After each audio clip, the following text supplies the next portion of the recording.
I can't say I love playing visual novels, nor have I played that many. The more traditional ones tend to bore me quite a bit, and most of them are littered with the standard tropes of either being a dating sim or being some obscure horror game that leaves people wishing they didn't have eyes. But every so often, an interesting and creative game comes into the genre that breaks the traditional boundaries and conventions of what a visual novel is. An extremely memorable one for me was Doki Doki Literature Club, having the game initially play out as a typical dating sim that slowly goes sentient in a way and breaks the fourth wall. It offers a relatively unnerving atmosphere and adds psychological horror elements into the mix that made it stood out amongst the rest. But that was a long time ago, having released in 2017. From then on, I just never really found any reason to come back to the genre.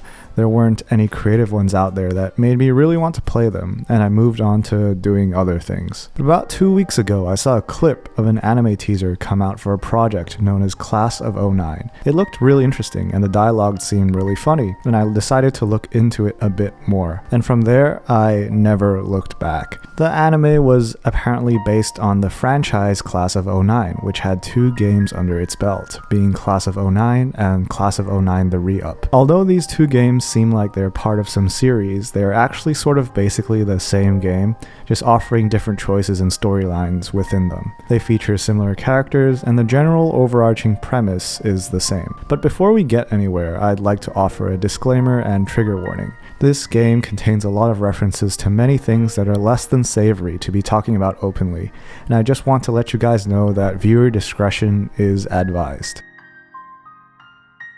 Alright, so with that out of the way, let's get into it. Usually at this point in the video, I'd summarize the basic premise of the plot, introduce the characters, and give an overview of sorts. But with this game, I think it's best if we let the game just explain itself. It's funny when a girl tells her story, only to be told back that it's unrealistic. Almost as if they're afraid to believe it's real.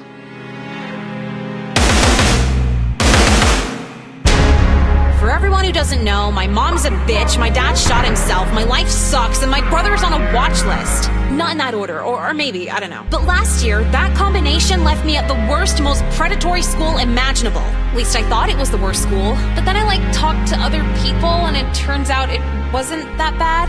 Well, no, it was that bad. It was just really standard. Other girls saying their gym teacher wanted to bang them, their counselor texting them at 3 in the morning. I was the only one with a white nationalist photography teacher though, so I guess that's something. But here's the problem. Mom won't listen, the principal doesn't care, and I still have all of senior year to get through.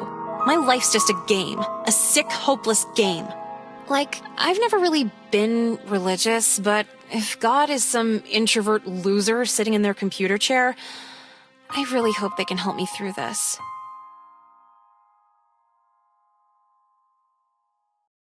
Not gonna lie, felt pretty called out there, but I guess I do have a YouTube channel that talks about anime, which the game does make fun of, so that's just great. By the way, I started a YouTube channel.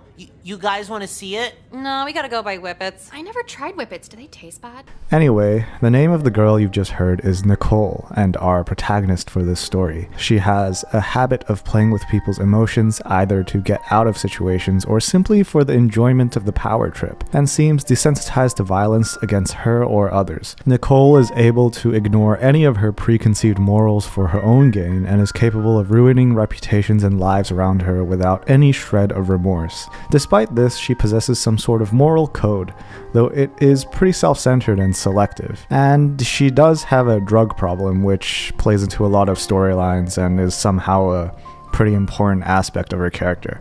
Some other recurring characters from the various plotlines include Jekka, who's Nicole's best friend and harbors similar opinions to Nicole, shares similar problems, but definitely to a lighter degree. She's also actually not that insane and can be seen to try to help Nicole be somewhat normal. Nicole, this might be a weird question, but did you cry at all after your mom died?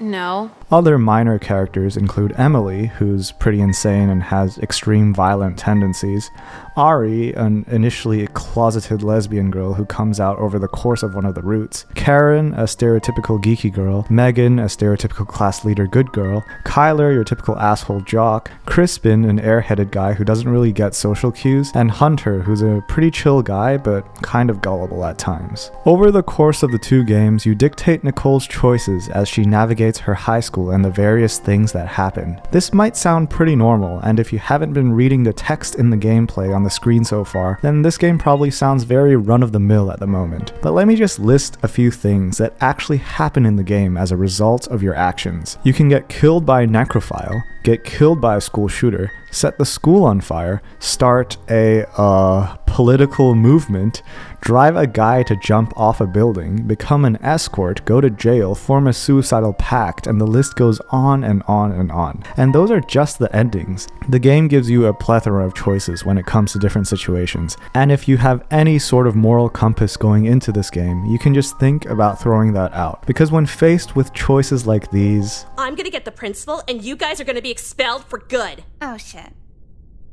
I think it's just best we don't think too much about it. Even with this insane premise and these even more insane storylines, I can see a lot of people seeing this and just chalking it up to being some sort of overly edgy nonsense that uses shock humor by saying really out-of-pocket things. And in a way, I do kind of get that. Some stuff is definitely played up to an insane degree and sort of feels too much in a way. But I think that only happens every now and then. What definitely makes the game special is the writing and the voice acting that accompanies it. Somehow, as insane as the plot lines go, the writing still manages to be pretty funny and entertaining in an albeit quite dark manner. It's not exactly everyone's cup of tea, but the game managed to get a couple actual laughs out of me throughout the time I was playing. I think it sort of draws parallels to The Coffin of Andy and Lele in a sense, relying on dark themes for its comedic moments. However, I think Class of 09's writing exceeds that of The Coffin of Andy and Lele's, and somehow these characters seem real enough to make the stuff they go through somewhat believable. These characters are caricatures of the stereotypical cliques and personalities you would typically meet in high school, but somehow I could definitely draw some parallels with some stuff that happened in the game and my own high school experience. But regardless of realism, which I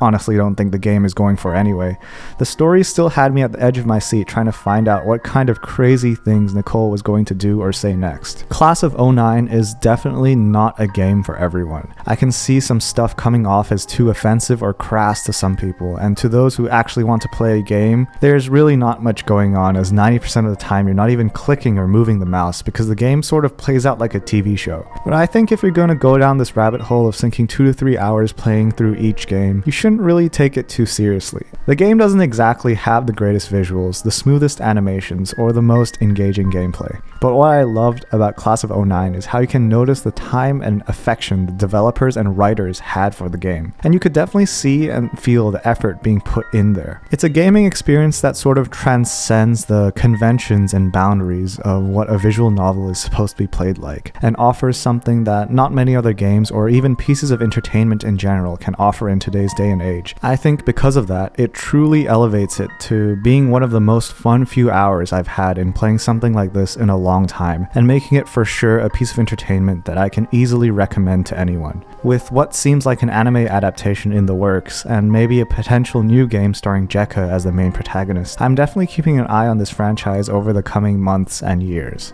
It's a wild ride, and in my humble opinion, I really do think that Class of 09 is a fucking masterpiece.